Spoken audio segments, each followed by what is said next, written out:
This budget is about solving problems. This is about making sure that an economy that no longer works as well as it should, as well as it did for our parents and grandparents' generations, actually works for young people. And I am confident that as Canadians see these measures happening, they will start being more optimistic about their future the way we need them to be, to grow a strong economy, to build a stronger future. That's our focus. Fairness for every generation, starting right now. That's Prime Minister Justin Trudeau today responding to questions around new polling that shows the federal budget isn't quite landing with the younger voters the feds are targeting. Let's start with the latest numbers from Leger released today. They show us that just shy of half of Canadians polled have a negative opinion of the budget, with 21% having a positive view, and 30% say they either don't know or prefer not to answer.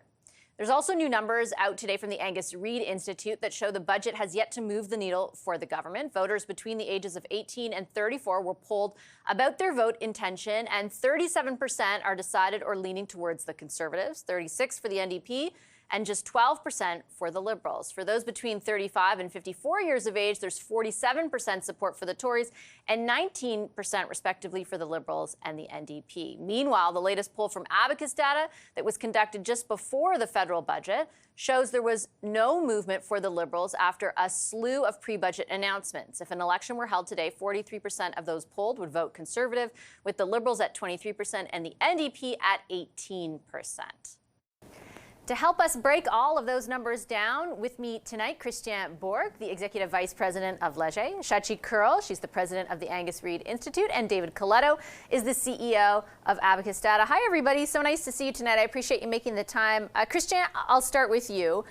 We just showed our viewers the latest numbers that you have out today on Canadians' actual view of the budget.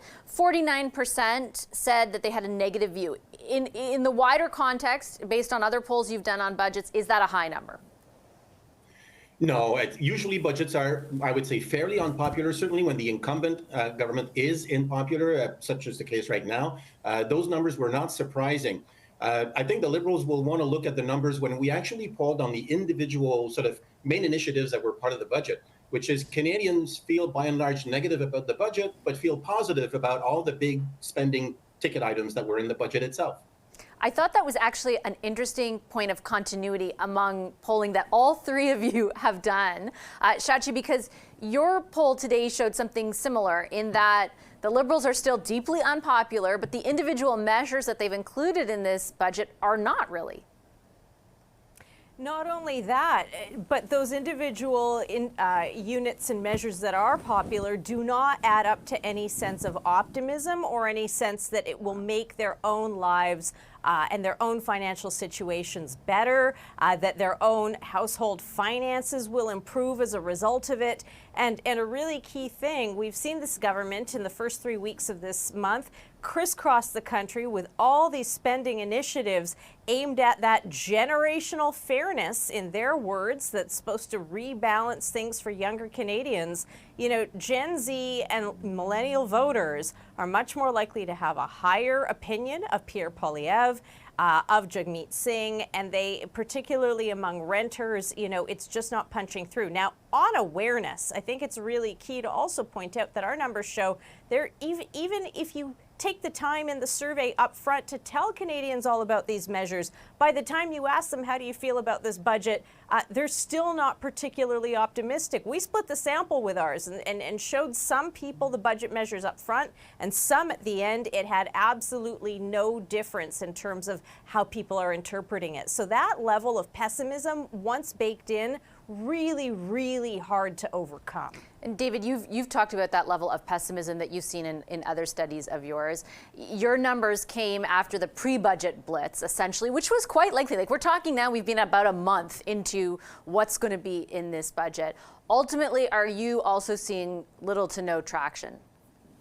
Yeah, there's very little silver lining in anything. I mean, the one, if you're a Liberal watching this and you're like, is there anything, guys? Give me something. It's that of those that are 18 to 39 in our survey, 18 to 30, sorry, we've seen a 10-point drop in disapproval of the federal government during this period, but not an increase in approval. So younger people are just saying, I'm less likely to dislike you, but I haven't seen anything that's going to make me say good things about you. So that's as good as it gets. And I think it's about what everyone has said here, is that it doesn't matter if I like individual policies. I think an increasing number of Canadians are just convinced that the government, and in particular the Prime Minister, has run its course, and nothing is going to change them of that, I think, unless some of the bigger things change, which is the person at the top.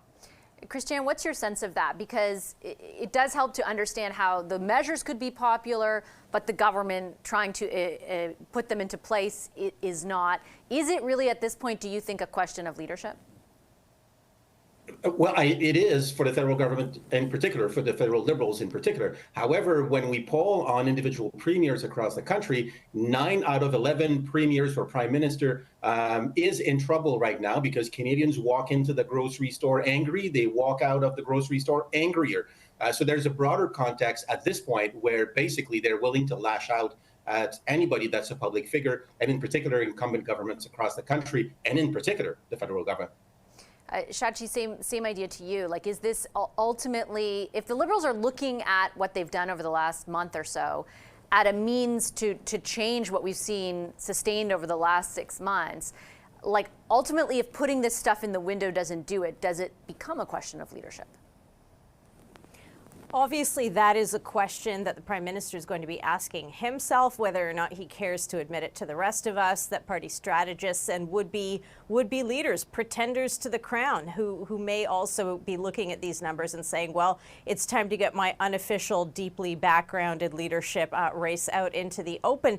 But here's the thing, time is such an unpredictable measure, and you've heard me talk about this over and over again, where things in the fulsomeness of time can shift very quickly. I don't know necessarily that we've started to see enough of a lens on Pierre Poilievre and what he would do differently under the microscope yet. I don't know if that would change things, but ultimately there reaches a tipping point in the lifespan of a government where people just cross their arms, they close their ears, they put on their noise-canceling headphones, and they're just tuned out. No matter what you do, no matter what you say. We're into hockey playoffs. I always think of Canucks goalie Kirk McLean standing on his head. Maybe, if the Prime Minister stood on his head, that would get people's attention, but he does that anyway because he does the yoga, so I'm not sure that would work either. But politically, that question of tuning out, David, like when you talk to anyone who's involved in crafting this budget, is what they were aiming it at. Like, they acknowledge behind the scenes people have tuned out. They saw this budget as a statement of purpose, that's their words, not mine,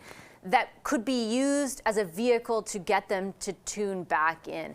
How will you, will there be a point in time in which you can be able to say they are kind of able to, or they're just not?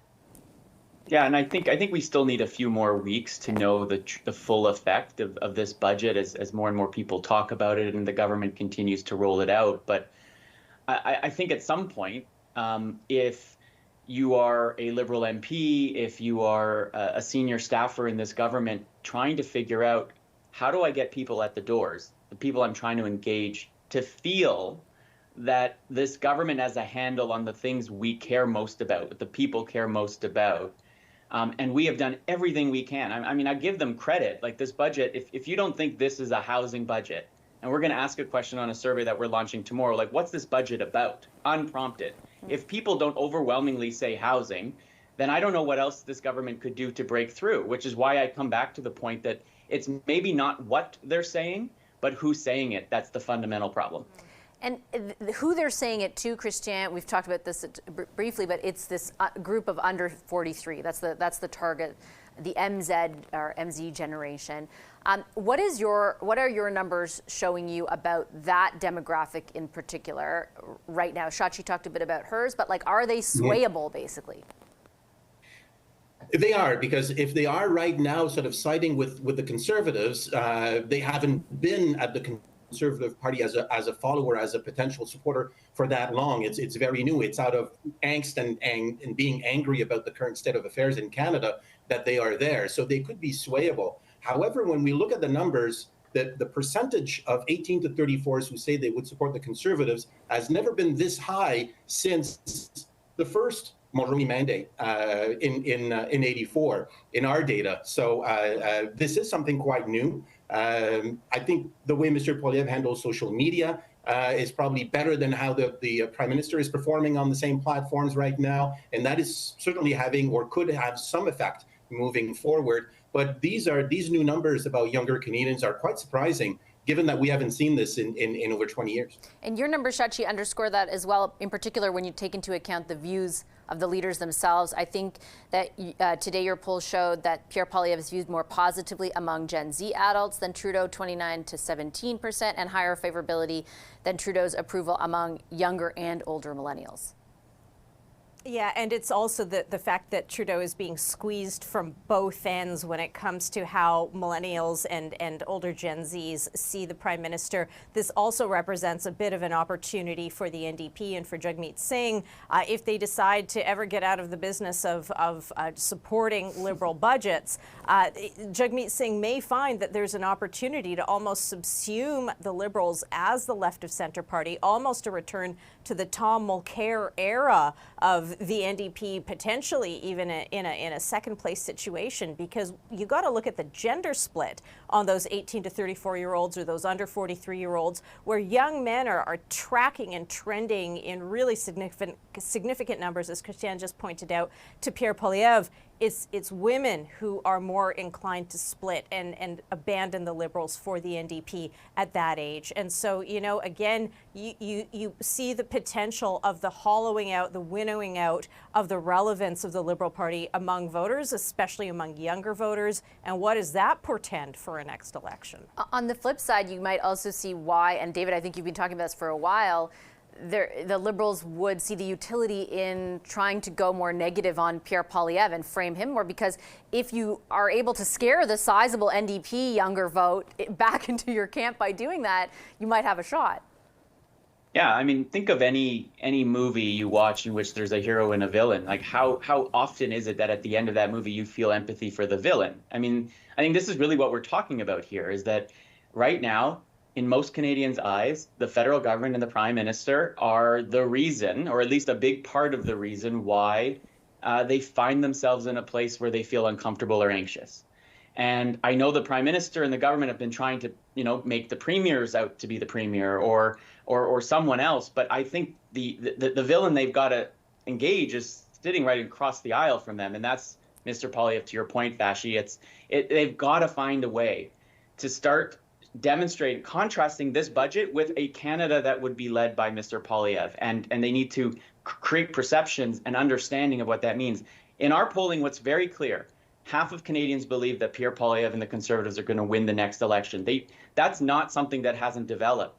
And guess what? Most people who believe that are fine with it. That has to change if the Liberals have any shot at getting back into this game. I'm going to leave it there. Great discussion. I really appreciate all of you making the time for it. Thank you to Christian Bourque, Shachi Kurl, and David Coletto.